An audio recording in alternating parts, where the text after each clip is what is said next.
This is row number 4, and we're opening up with one that is called High Clown. It's a ball-shaped formal decorative, and you can see that the color the colors are actually quite intense. It opens up looking like it's going to be a violet burgundy kind of a color, and then you wind up seeing the combination so that it winds up letting you see the yellow along with it. You can see there's a quite color combination there. I quite like it. This one is much taller than my plants that were in there last year. Now, next one that I have in here is one called Bonaventure. This is another big one. This is just the first decent bloom that I wind up seeing that's opening up here. But it's a lovely color, and it's one that if you look, this one has just been growing straight up. I didn't bother topping this one or anything. You can see that there's a plant on that far side that's really quite tall, and then you can see a plant that's down here that's not. So this is a type of a plant right here that I would remove for condition.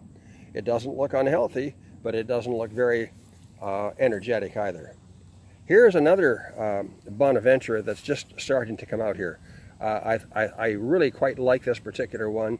You will wind up seeing it in better beauty probably in about a week and a half.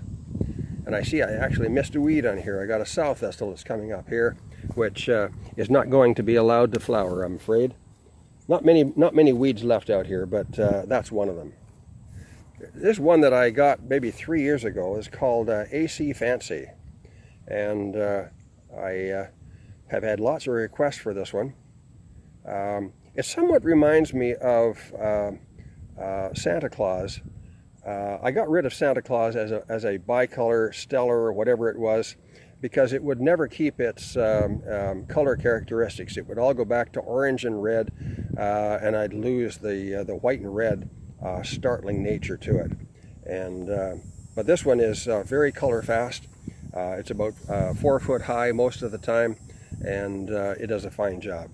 Now I'm back up here. I can wind up seeing the leaves that very clearly tell me this is Kid's Climax. You can see the coarseness to them, the quality of them, and the color of them are all really quite outstanding. And you can see that this one is just now starting to show color, but it will become a very huge bloom with a very strong stem to it, and it will be just a lovely one to float in a pie plate for display. Next is Clyde's Choice, which I have buds just coming up on it. This will be a great big orange bloom on this particular one. This isn't maybe quite as high as some of you have had grow Irene's Pride, but by golly, this is going to wind up being a tall one as well. Now, the next 4 ones here are Kenora Valentine.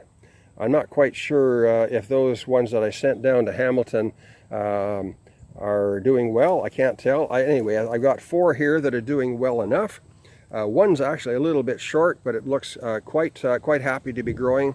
There's no indication that it's anything to do with stunt or anything like that. But the most advanced one is one over here, and it's got its crown bud on there, which I would say another 10 days or so, and it's going to be probably full out. But this is one that's perhaps not well known, but it's really one that people have always suggested that there was a link between this and Kenora Wildfire. It was a very similar looking plant. It was Horst Hoffauer that gave me this one back, I'm thinking 7 or 8 years ago. And he said, no, it's a different plant, and it's Kenora Valentine is not the same at all. And apparently Gordy LaRue had gone over to the UK and had made his point over there, and they were thinking the same way. But anyway, this is officially called Kenora Valentine. Got 4 plants here, and I'm sure there's another few plants. There's another 3 or 4 plants somewhere in the garden as well.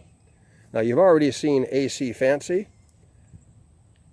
You can see there's more AC Fancy, and it's a nice bunch of flowers to it, and very long stems to it. ACMP. In this particular case, I've got 4 plants here. I've got these 2 just showing in bud, and one that's a little bit short, but not bad. And I've got one that's blooming very nicely. And let me just get that size right there. That's been one that I've had good fortune with. Not everybody seems to have this. A friend of mine grew it and decided not to grow it again, but I would still recommend this one for a lovely one, for either the shows or for cut flowers. That same friend gave me this one, which is Cornell Bronze. Hadn't grown Cornell Bronze beforehand. This one reminds me of the color of Jomanda, which I have tried growing 4 different times, and all 4 for 4 didn't like growing in my patch for some reason or other. But Mary's Jomanda, as you can see back there, grows very well and really fits very handily into the seedling part of my interests as well. Now, this one down here, this yellow one, is another one that I got from Lori Peplinski, our president, and it's called Rycroft Helen. I've had this one growing before 2 different years as cuttings.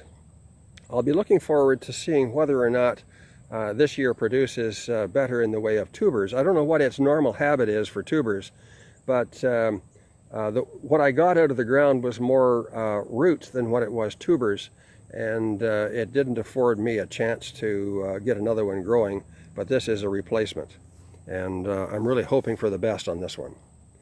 Now, the next one here is Hamilton Lillian.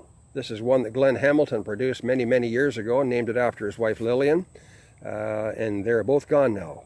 This is also one that fits well into a seedling program, good as a seed parent. So we'll see where this one winds up going. I have grown this one before. It lost the desirable characteristics twice before for me. This one doesn't show any of those particular signs. I believe this one to be great stock. Next we have, and I've grown this one for about 3 years now, 4 years. This is one called Ferncliff Ebony. I like the shape of this one. It's a nice small one.